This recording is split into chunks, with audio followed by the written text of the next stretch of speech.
राजा नंद कुमार का केस।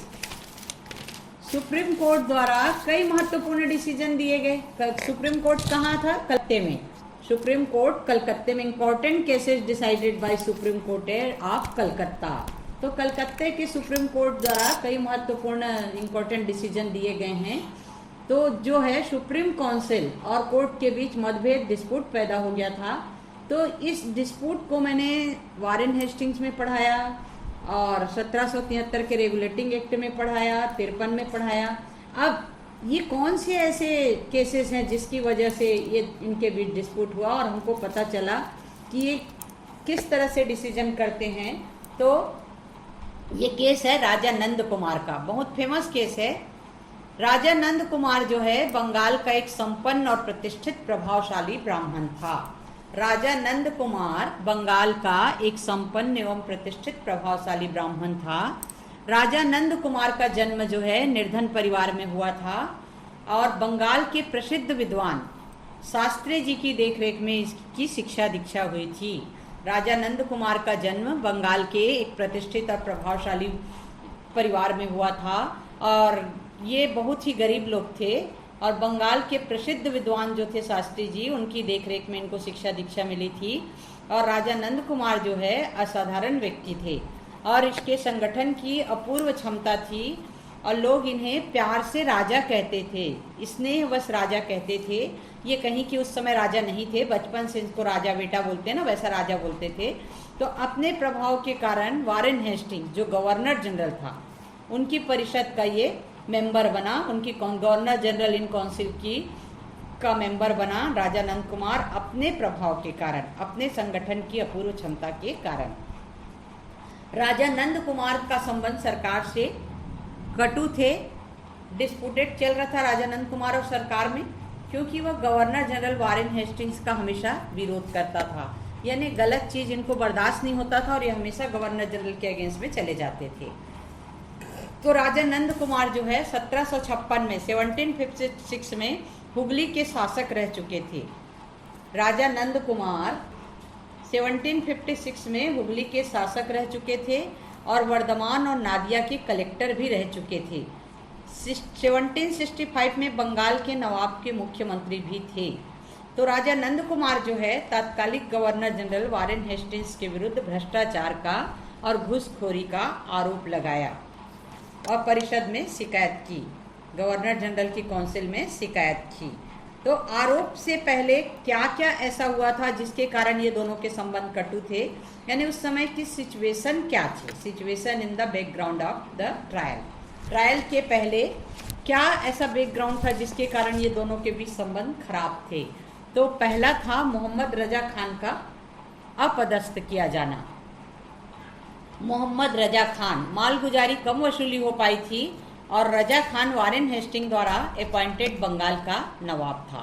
तो मोहम्मद रजा खान को पद से हटा दिया गया, बंगाल का दीवान था जिसको पद से हटा दिया गया और उसके विरुद्ध जांच समिति ने उसे दोषी माना। नाबालिग नवाब की देखरेख के लिए वारेन हेस्टिंग्स ने नंद कुमार के पुत्र गुरदास को संरक्षक के रूप में नियुक्ति किया। उसके बदले में इन्होंने 8 बैग सोने की मुद्राएं ली। मालगुजारी उस समय कम वसूली हो पाई थी और मोहम्मद रजा खान जो है वारेन हेस्टिंग्स द्वारा अपॉइंटेड बंगाल का दीवान था और मोहम्मद रजा खान को उसके पद से हटा दिया गया और उसके विरुद्ध जांच समिति ने उसे दोषी माना और नाबालिग नवाब की देखरेख के लिए वारेन हेस्टिंग्स ने नंद कुमार के बेटे, राजा नंद कुमार के बेटे गुरदास को संरक्षक के रूप में अपॉइंट किया और बदले में उन्होंने 8 बैग सोने की मुद्राएं ली। और ऐसा हुआ उसके बाद मोहम्मद रजा खान 8 बैग सोने की मुद्राएं मतलब 1,04,105 रुपये उस समय। मोहम्मद रजा खान और नंद कुमार एक दूसरे के जानी दुश्मन हो गए, क्योंकि मुझे हटा के अपने नंद कुमार ने अपने बेटे को वारेन हेस्टिंग्स को 8 बैग सोने की मुद्राएं दी और उसको पद पर रख लिया। तो ये पहला कारण ये था। दूसरा कारण case of queen of Vardhaman, Vardhaman की रानी का मामला। वर्धमान की रानी का मामला में वर्धमान की रानी ने गवर्नर जनरल की परिषद में वारेन हेस्टिंग्स के विरुद्ध आरोप लगाया। वर्धमान की रानी ने गवर्नर जनरल की काउंसिल में वारेन हेस्टिंग्स के गवर्नर जनरल के विरुद्ध आरोप लगाया उसके अगेंस्ट में कि वारेन हेस्टिंग्स से 16,000 रुपये घूस में लेकर रानी के नाबालिग पुत्र को राजा की मृत्यु के बाद दीवान बनाया है। वारेन हेस्टिंग्स जो गवर्नर जनरल थे उसने वर्धमान की रानी से 16,000 रुपये लिए और उसके नाबालिग पुत्र को राजा की मृत्यु के बाद दीवान बना दिया गया। अब जैसे ही आरोप पत्र मिला, काउंसिल ने अपनी प्रोसीडिंग शुरू कर दी और जो वारेन हेस्टिंग्स थे उन्होंने अपनी सभा ही छोड़ दी, काउंसिल को छोड़ दिया और अपने अगेंस्ट में जो चार्जेस लगे थे उसको सुनने से मना कर दिया। तो आरोप में राजा नंद कुमार का सहयोग कहा जाता है। इससे वारेन हेस्टिंग्स और नंद कुमार के बीच मुठभेड़ की शुरुआत हो गई। पहला देखे मोहम्मद रजा खान, दूसरा वर्धमान की रानी का मामला। अब तीसरा केस है केस ऑफ मुन्नी बेगम। इसी अवधि में, इसी ड्यूरेशन, इसी बीच में मुर्शिदाबाद की प्रांतीय परिषद प्रोविंशियल काउंसिल में नवाब की संरक्षिका मुन्नी बेगम को आवश्यकता से अधिक धन व्यय करने का दोषी पाया गया। ये उसके ऊपर आरोप लगाया गया कि आपने नवाब की आप संरक्षिका हो, मुन्नी बेगम को आपने ज़रूरत से ज़्यादा पैसा खर्च किया है। तो मुन्नी बेगम ने 9,67,693 रुपये खर्च करना स्वीकार किया।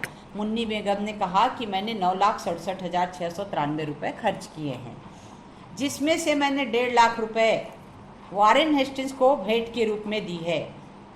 वारेन हेस्टिंग्स को 1.5 लाख रुपये मैंने दी है। मुन्नी बाई के कथन का जांच किया गया, सही पाया गया और वारेन हेस्टिंग्स ने भी कहा कि मैंने ये राशि कबूल की है। परंतु नवाब के कहने पर कि उस समय ब्रिटिश संसद द्वारा इसने कहा बचाव में अपना क्या कहा इन्होंने कि किसने बचाव में, वारेन हेस्टिंग्स ने कहा कि उस समय ऐसा भेंट लेना कोई गुनाह तो नहीं था, उक्त राशि को उन्होंने कबूल किया है। परंतु ब्रिटिश पार्लियामेंट जो है भेंट या उपहार लेने पर कोई प्रतिबंध, गिफ्ट लेने पर कोई प्रतिबंध नहीं लगाया था, इसलिए उन्होंने भेंट लेकर कोई अपराध नहीं किया। ये हो गया 3 केस। चौथा केस वारेन हेस्टिंग्स के खिलाफ आरोप। वारेन हेस्टिंग्स के खिलाफ घूसखोरी का आरोप नंद कुमार ने लगाया। उसके पुत्र गुरुदास को दीवान के पद पर नियुक्त करने के लिए उन्होंने 8 बैग सोने की मुद्राएं घूस के रूप में ली है। तो परिषद ने मामला को सुना, काउंसिल ने सुना मामला को और वारेन हेस्टिंग्स ने फिर से सभा छोड़ दी, क्योंकि वो अपने खिलाफ सुनने के आदि नहीं थे ना, मेरे खिलाफ कोई कुछ बोल ना सके, अपने आप को सर्वे सर्वा समझते थे। तो परिषद का जो काउंसिल का डिसीजन हुआ, वारेन हेस्टिंग्स को रकम वापस करने के लिए कहा गया। जो भी रकम आपने घूस के रूप में ली है उसको वापस करो नंद कुमार को। तो वारेन हेस्टिंग्स ने कोई उत्तर नहीं दिया। अब ये जो 4 केसेस हमने ऊपर देखे, ये चारों केसेस से वारेन हेस्टिंग्स जो गवर्नर जनरल थे उनके सम्मान को बहुत धक्का पहुंचा और उसके बाद वो सदैव ये देखने लगा कि नंद कुमार को कैसे नीचा दिखाया जाए, नंद कुमार को कैसे नीचा दिखा जाए, इस ताक में रहने लगा। अब क्या किया इन्होंने, कमालुद्दीन द्वारा नंद कुमार के खिलाफ षड्यंत्र का आरोप लगाया। कमालुद्दीन द्वारा नंद कुमार के खिलाफ षड्यंत्र का आरोप लगाया इन्होंने, परंतु परिषद की बहुमत जो थी, काउंसिल की जो मेजॉरिटी थी, वो उन्होंने इस आरोप को विफल कर दिया। कमालुद्दीन द्वारा नंद कुमार के खिलाफ षड्यंत्र का आरोप लगाया गया और जो काउंसिल थी गवर्नर जनरल की, उन्होंने अपनी मेजॉरिटी से इस चार्जेस को रिजेक्ट कर दिया और नंद कुमार के पक्ष में आया, फैसला नंद कुमार के पक्ष में आया। अब नंद कुमार से बदला लेने के लिए और भी कोशिश करने लगा वारेन हेस्टिंग्स जो गवर्नर जनरल थे। अब क्या करने लगा, 8 जून 1775 को कलकत्ता सुप्रीम कोर्ट के एक व्यापारी मोहन प्रसाद द्वारा नंद कुमार पर जालसाजी का आरोप लगाया। कलकत्ता के सुप्रीम कोर्ट में एक व्यापारी मोहन प्रसाद द्वारा नंद कुमार पर जालसाजी का एक मुकदमा चलाया गया और 1770 में नंद कुमार ने बुलाकी दास नामक एक व्यक्ति के ज्वेलरी ब्रांड के संबंध में जालसाजी करके उसके उत्तराधिकारियों को धोखा दिया है, ऐसी बात कही गई। 1770 में नंद कुमार ने बुलाकी दास नामक एक व्यक्ति के ज्वेलरी ब्रांड के संबंध में जालसाजी किया है, फ्रॉड किया है और उसके उत्तराधिकारियों को धोखा दिया है। मोहन प्रसाद कौन था, बुलाकी दास का मैनेजर था। तो बुलाकी दास का मैनेजर जो मोहन प्रसाद था, उसने 8 जून 1775 में कलकत्ता के सुप्रीम कोर्ट में नंद कुमार के खिलाफ जालसाजी का मुकदमा चलाया। अब नंद कुमार को जालसाजी के कारण अरेस्ट कर लिया गया। और गवर्नर जनरल की काउंसिल जो थी वो नंद कुमार को बचाने के लिए पूरा प्रयास करी, एड़ी चोटी एक कर दी, लेकिन उसको बचाने के लिए विफल रही। सुप्रीम कोर्ट से भी इन्होंने बहुत ज़्यादा सिफारिश की और वारेन हेस्टिंग्स और सुप्रीम कोर्ट के जज कौन थे, बार बार बताई थी। वारेन हेस्टिंग्स और सुप्रीम कोर्ट के चीफ जस्टिस थे सर एलिजा इम्पे। इनकी पहले से पहले से साठगांठ थी इनकी, ये दोनों घनिष्ठ मित्र थे और इसलिए नंद कुमार को रिहा करने से सर एलिजा इम्पे ने मना कर दिया, क्योंकि नंद कुमार का जो ट्रायल हुआ था वो 12 अंग्रेज जूरियों द्वारा हुआ था और मुकदमा, ये जो केस जो है मात्र 8 दिन चला था। मात्र 8 दिन में सर एलिजा इम्पे ने इसको फांसी की सजा दे दी, इसको रिहा करने से मना कर दिया। 12 अंग्रेज जूरी थे, पूरे अंग्रेज थे। अंग्रेजी में प्रोसीडिंग होती थी, इंग्लिश में प्रोसीडिंग होती थी, इंग्लिश ला लागू होता था, जो कि हम इंडियन के पल्ले नहीं पड़ता था। तो नंद कुमार को दोषी पाया गया और नंद कुमार को फांसी की सजा दे दी गई। फांसी की सजा कौन से एक्ट के द्वारा दी गई? केस हुआ था 1770 में, सुप्रीम कोर्ट की स्थापना हुई थी 1774 में। फांसी की सजा और केस दायर किया था 8 जून 1775 को। और कौन से एक्ट के तहत, कौन से लॉ के तहत इसको फांसी दी गई थी? 1788 के अंग्रेजी अधिनियम इंग्लिश एक्ट, इंग्लिश लॉ के अनुसार 15 अगस्त 1775 को 8 बजे नंद कुमार को फांसी दी गई। 8 जून 1775 में केस दायर किया गया और 15 अगस्त 1775 को प्रातः 8 बजे नंद कुमार को फांसी दी गई। तो इस तरह इस केस से नंद कुमार का ट्रायल पूरा ये होता है, पर इतने में ही ये केस पूरा नहीं होता है। इस केस को पूरा करने के लिए हम आगे इसका आलोचनात्मक अध्ययन देखेंगे। बिना आलोचनात्मक अध्ययन के ये केस पूरा नहीं है। फांसी की सजा को जुडिशियल मर्डर, न्यायिक हत्या माना गया और अवैधानिक माना गया। क्यों माना गया? क्योंकि सुप्रीम कोर्ट की स्थापना अपराध के कई वर्षों बाद हुई थी। अपराध इनके हिसाब से 1770 में हुई थी, 1770 में, और सुप्रीम कोर्ट की स्थापना 74 में हुई थी, है ना। Long before the establishment of the supreme court, लंबे समय बाद हुई थी। 1728 में अंग्रेजी अधिनियम के अंतर्गत फांसी की सजा दी गई, जो कि अनुचित था, क्योंकि इंग्लिश लॉ 1728 के इंग्लिश लॉ के हिसाब से तो ये लागू नहीं होता, क्योंकि ये पुराना कानून है, भूतलक्षी कानून है। और भारतीय विधि के अनुसार इंडियन लॉ हमारा कहता है कि जालसाजी का आरोप, फ्रॉड का आरोप इतना बड़ा नहीं है जिसके लिए फांसी की सजा दी जानी थी। चौथा, नंद कुमार उसके गवाहों से स्वयं जजों ने बार बार कड़ी जीरा की, जिसका ट्रायल पर बहुत ही गलत असर पड़ा, क्योंकि हम लोग इंग्लिश नहीं समझते थे और इंग्लिश में सुनवाई होती थी, प्रोसीडिंग होती थी।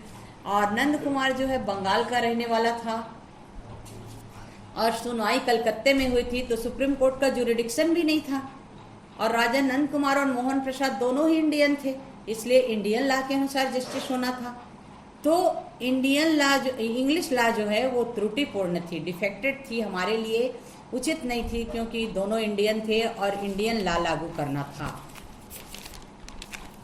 Supreme court did not act Fairlie and deciding this case. Supreme court में इंग्लिश लॉ के हिसाब से केस को डिसाइड नहीं करना था और नंद कुमार को जो है भूतकालीन अपराध के लिए सजा दिया गया था और भूतकालीन कानून के अनुसार सजा नहीं दी जानी चाहिए थी।